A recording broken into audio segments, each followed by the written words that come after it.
زندگی کی الجھنیں سلجھ جاتی ہیں، اللہ تعالیٰ راستے نکال دیتا ہے۔ اس کی حکمت ہماری سوچ سے آگے ہے۔ ضرورت صرف یقین کی ہے، ایمان کی پختگی کی ہے۔ مشکل وقت میں قانون قدرت پر غور کریں کہ موسم بدلتے ہیں، رات اور دن بدلتے ہیں، کیونکہ ہمارا رب قادر ہے۔ بے شک اللہ تعالیٰ ہر چیز پر قادر ہے۔ اپنے وہ ہوتے ہیں جن کو ہمارے درد کا احساس ہو، ورنہ خیریت تو راستے میں آنے جانے والے لوگ بھی پوچھ لیتے ہیں۔ حضرت علی رضی اللہ تعالیٰ عنہ نے فرمایا، اپنا سر اونچا رکھو کہ تم کسی سے نہیں ڈرتے، لیکن اپنی نگاہیں نیچی رکھو کہ پتہ چلے تم ایک باعزت گھرانے سے تعلق رکھتے ہو۔ موت کا وقت نہ ہو تو موت خود زندگی کی حفاظت کرتی ہے، اور جب وقت قریب آ جائے تو زندگی بھاگتے ہوئے جا کر موت کو گلے لگا لیتی ہے۔ صرف اپنے ہی فرقے کی کتابیں پڑھ کر اور صرف اپنے ہی فرقے والوں کی تقریریں اور بیانات سن کر خود کے حق پر ہونے کا فیصلہ کر لینا گویا ایسا ہی عمل ہے جیسے اکیلے دوڑ لگا کر پہلے نمبر پر آ جانا۔ رشتے وہی خوبصورت ہوتے ہیں جن میں احساس کا جذبہ ہو، کیونکہ ہمدردی تو ہر کوئی کر لیتا ہے، مگر احساس کوئی کوئی کرتا ہے، اور یہ احساس لفظوں سے ظاہر نہیں ہوتا، بلکہ انسانوں کے رویے اور برتاؤ سے پتہ چلتا ہے کہ وہ آپ کے ساتھ کتنے مخلص ہیں۔ اور زمین پر قابل تھا، دونوں کے حشر سے عبرت حاصل کر حضور اقدس صلی اللہ علیہ وسلم نے فرمایا، حسد نیکیوں کو اس طرح جلا دیتا ہے جس طرح کہ آگ خشک لکڑی کو۔ مسکراہٹ اور معذرت رشتوں کو مضبوط کرتی ہے۔ معاف کر دیا کریں، آپ کو بھی تسکین ملے گی۔ بات صرف احساس کی ہے، کسی کو 2 پل میں ہو جاتا ہے اور کسی کو صدیوں بعد بھی نہیں ہوتا۔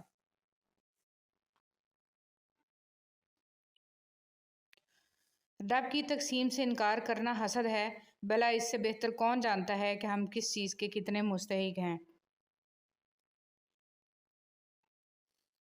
بار بار ہاتھ تو دھو رہے ہو، کبھی دل بھی دھو لیا کرو، نفرتیں بھی تو بیماری کی طرح پھیل رہی ہیں۔ بے شک نصیب کیسا بھی ہو، نماز اور قرآن سے مدد لے کر اللہ سے جو مانگو ضرور ملتا ہے۔ اب ہمیں ضد بھی نہیں ہے کہ محبت مل جائے، کوئی ایسا تو ملے جس سے طبیعت مل جائے۔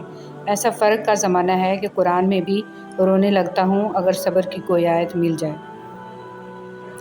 تمہاری مشکل آسمان جتنی بڑی کیوں نہ ہو، اگر تمہارا یقین اللہ پر ہے تو کوئی بھی تم کو ہرا نہیں سکتا۔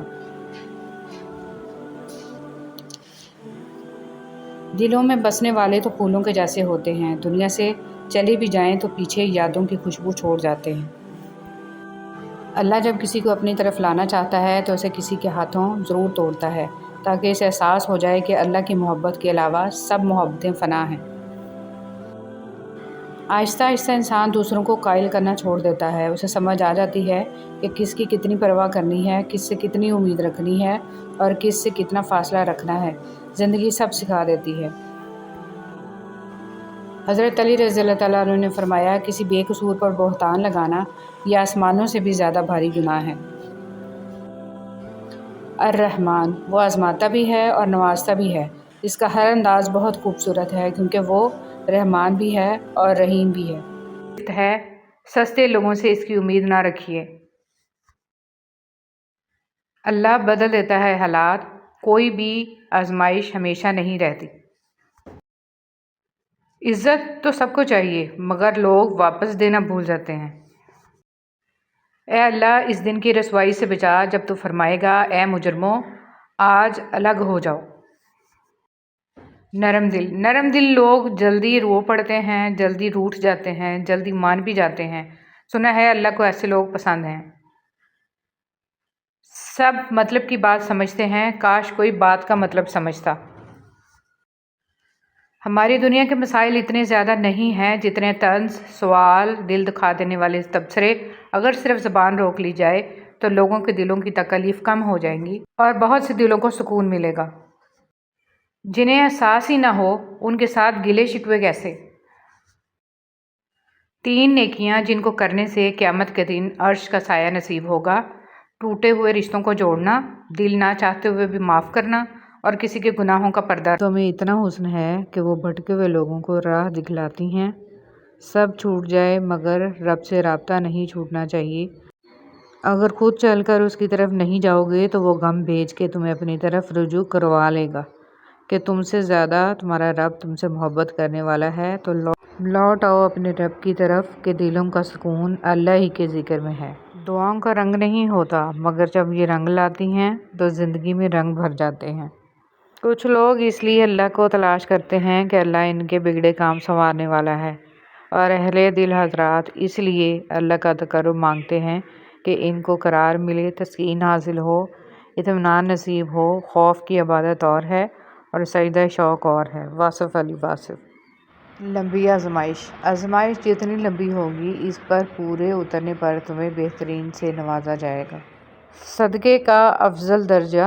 امام ابن القیم رحمۃ اللہ علیہ نے فرمایا کہ علم کا صدقہ کرنا اور بانٹنا صدقے کا سب سے افضل درجہ ہے، مالی صدقے سے بھی، کیونکہ علم مال دیکھیں اور پھر اللہ نے آپ کو جو سہولیات دی ہیں دیکھیں کیا آپ ان کے قابل تھے، بے شک وہ بڑا رحمان ہے۔ صبر کا مطلب خاموش رہنا نہیں بلکہ اللہ سے جڑا رہنا ہے۔ مشکل وقت میں جو بندہ سجدہ نہیں چھوڑتا وہ ہارتا نہیں ہے۔ کبھی کبھی اللہ آزمائش اس لیے دیتا ہے تاکہ آپ لوگوں سے امید چھوڑ کر صرف اسی پر بھروسہ کریں۔ یہی صبر کی اصل خوبصورتی ہے۔ صبر کی ایک بات بہت اچھی لگتی ہے، جب آ جاتا ہے تو کسی کی طلب نہیں رہتی۔ صبر کریں، اگر اللہ آزمانے والا ہے تو آزمائش سے نکالنے والا بھی تو ہمارا اللہ ہے۔ ان میں کچھ راستے صبر کے ہوتے ہیں اور کچھ راستے سبق کے۔ مشکلوں کو بھی مشکل میں ڈال دیتا ہے، وہ ڈوبتا ہوا سورج پیٹ سے نکال دیتا ہے۔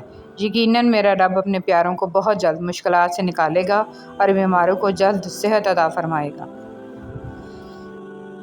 غلط فہمی چھوٹی ہو یا بڑی اتنی زہریلی ہوتی ہے کہ سالوں پر محیط گزرے سنہری پل کو خاک میں ملا دیتی ہے۔